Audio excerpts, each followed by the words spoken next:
good morning, good afternoon, good evening, friends, whatever time of the day it is for you. It is now the time of year when the days are getting longer, and I'm so excited to welcome the sun back. I have some books about animals getting ready for the winter today and chilly nights. So let's get started first with our toes so that we can share them together. Ready? Toes are tapping, tap, tap, tap. Toes are tapping, tap, tap, tap. Toes are tapping, tap, tap, tap. Now tuck them in like that if it's comfortable. Hands are clapping, clap, clap, clap. Hands are clapping, clap, clap, clap. Hands are clapping, clap, clap, clap. Now place them in your lap. Eyes are looking, look up there. Eyes are looking, look down there.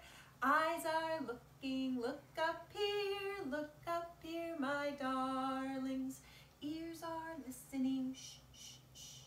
Ears are listening, shh, shh, shh. Ears are listening, shh, shh, shh. Story time's beginning. Ding-a-ling-ling-ling-ling. I forgot my bell on the bus. I don't even have it with me. Ding-a-ling-ling-ling-ling. Let's start with some chicken soup with rice. I got my big book here. Chicken Soup with Rice by Maurice Sendak, and December is edited by me. I've made a few changes. So, look at this.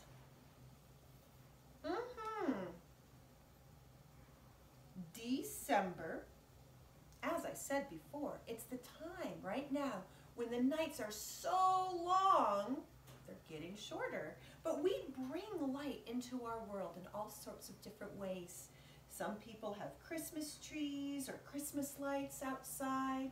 Some people light menorah candles. Some people light solstice candles. There are lantern festivals. It is a time to shine our lights. December. In December's long, dark nights, I sip my soup beneath the lights. There's burning candles and trees lit bright, shining once, shining twice, shining chicken soup with rice. You let your little light shine too, my friends. You do that just when you laugh and smile and help other people. All right. Well, during these cold, dark nights, there are some foxes. Some foxes came to our house a few weeks ago, and they were looking for something to eat, perhaps. Whew, am I glad they did not find our chickens. There are some birds in this book who are not so lucky. Well, this, before it was a book, was an old folk song. So I brought my ukulele so we can turn it into a song nice and proper. Let's see. 4 strings. Ready? Count. 1, 2, 3. I missed the first one. 1, 2, 3, 4. There it is. 1, 2, 3, 4. Some people think this is a guitar, but guitars have 6 strings and are generally bigger than this ukulele. All right. Let's see. Fox went out on a chilly night. Here's the fox. All right, so here is a fox family. This fox family, they're all in their den on this very chilly night, and they're looking in their bowls. And the mama is looking in the flower pot. And everything is empty. There's nothing there. So the fox needs to go out over the hills to the town. Fox went out on a chilly night, and he prayed to the moon to give him light. Many a mile to go. Uh-oh, I'm gonna have to start over. Gotta practice. Fox went out on a chilly night, and he prayed to the moon to give him light. Many a mile to go that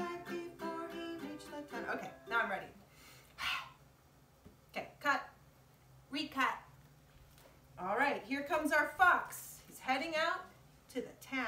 The fox went out on a chilly night, and he prayed to the moon to give him light.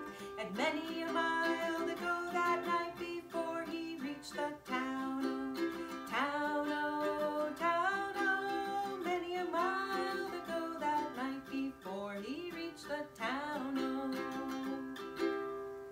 Wait a minute. Why does a fox go to town for food? Is he going to go to the grocery store? Probably not the grocery store. This fox is going to a farmstead. Oh my goodness, I'm noticing here in this picture some chickens hanging out on a chicken coop. And inside are some ducks. And the fox is licking his lips. Do you see that? I'm afraid this fox might get a hold of one of those birds. Foxy ran to the farmer's pen where the ducks and the geese were kept therein. A couple of you are gonna grease my chin before I leave this town. Oh, town, oh, town, oh. A couple of you are gonna grease my chin before I leave this town. Oh. Look out, ducks, look out! Here he comes! He does it. Look at these. Oh my goodness, what's going on?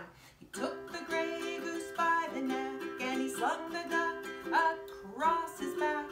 He didn't mind the quack, quack, quack, or the legs all dangling down, oh, down, oh, down, oh. He didn't mind the quack, quack, quack, or the legs all dangling down, oh. Oh no, did you hear that?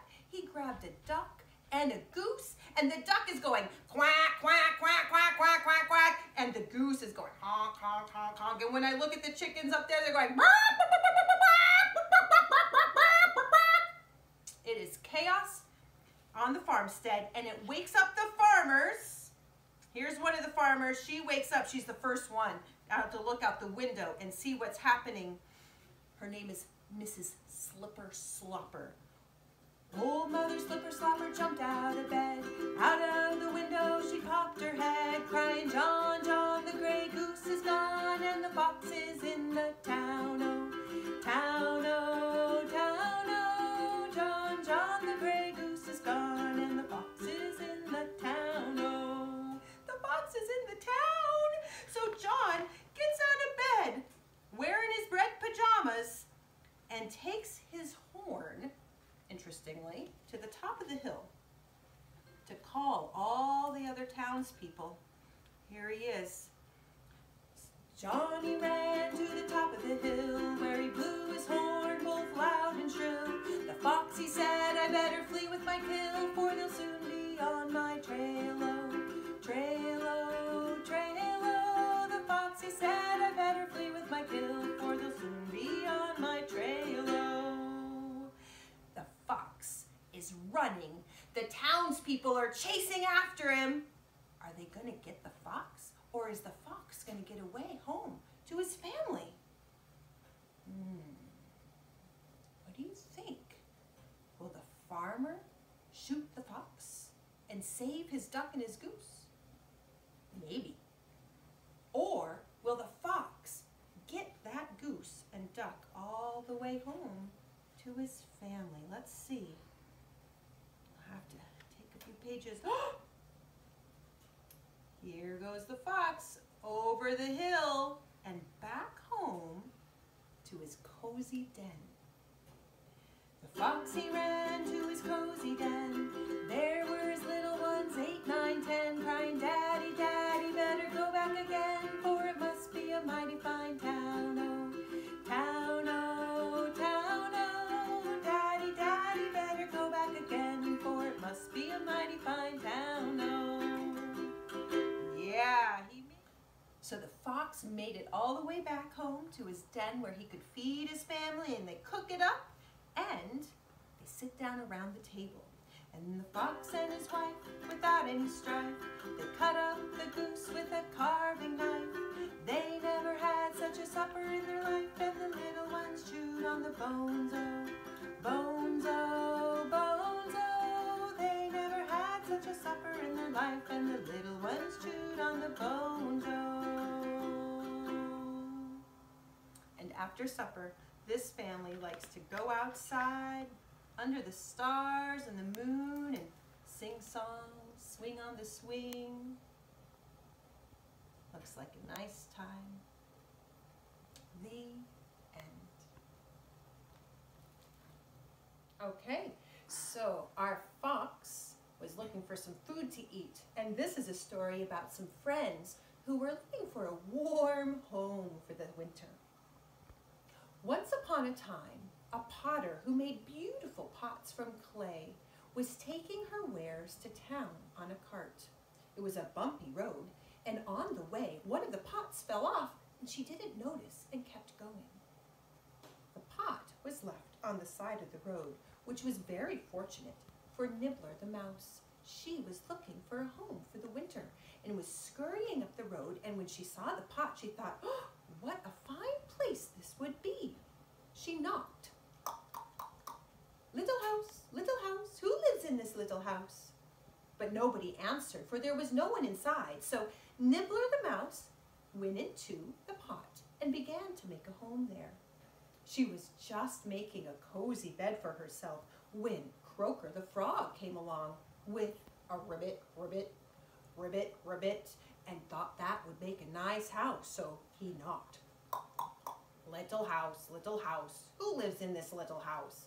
I do, Nibbler the mouse. And who are you? I'm Croaker the frog. May I live with you? Oh, sure, come on in.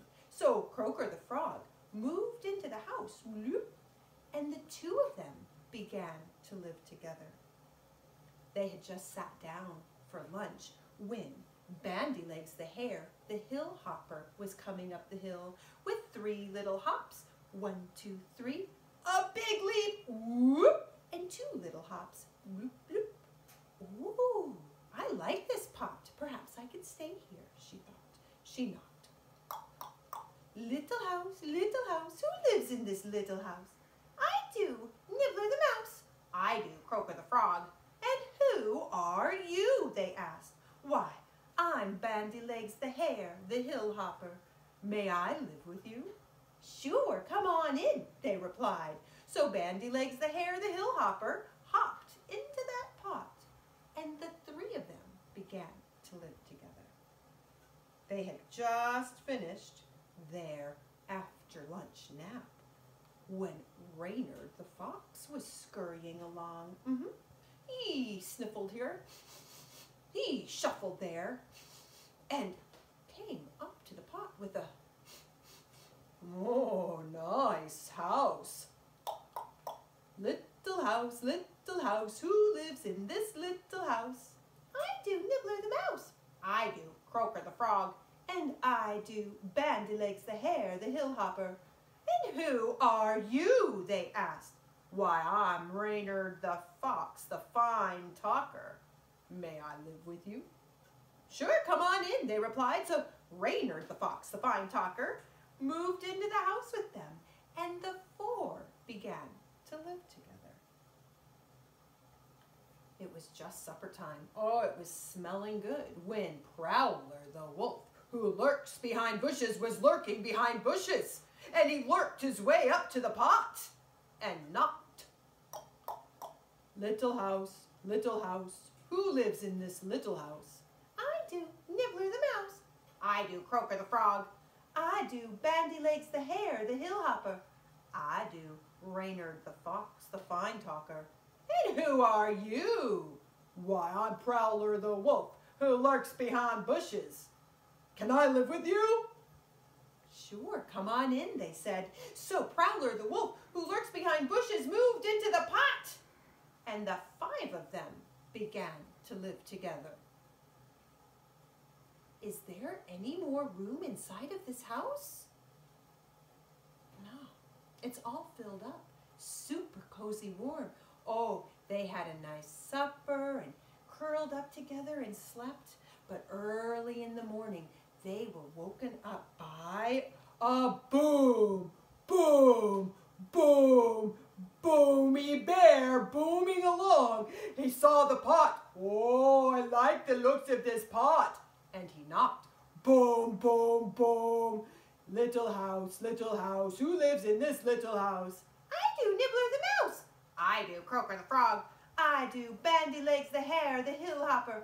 I do, Reynard the fox, the fine talker.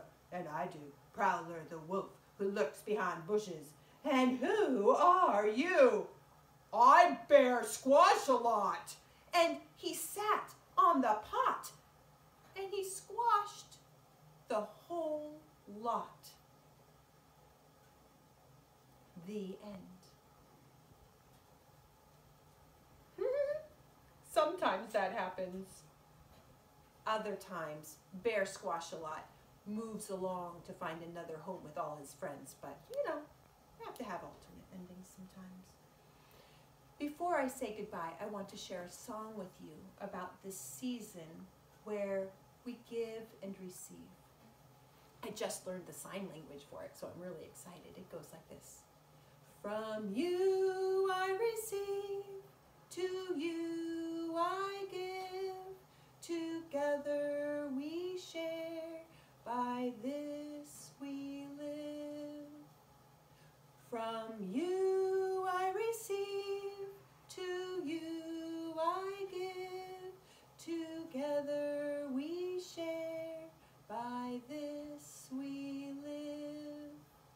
I love sharing stories with you, and I love being with you. And even though we can't be together so much, I just love knowing that you're hearing the stories and singing songs with me. So thank you so much for being there. All right, friends?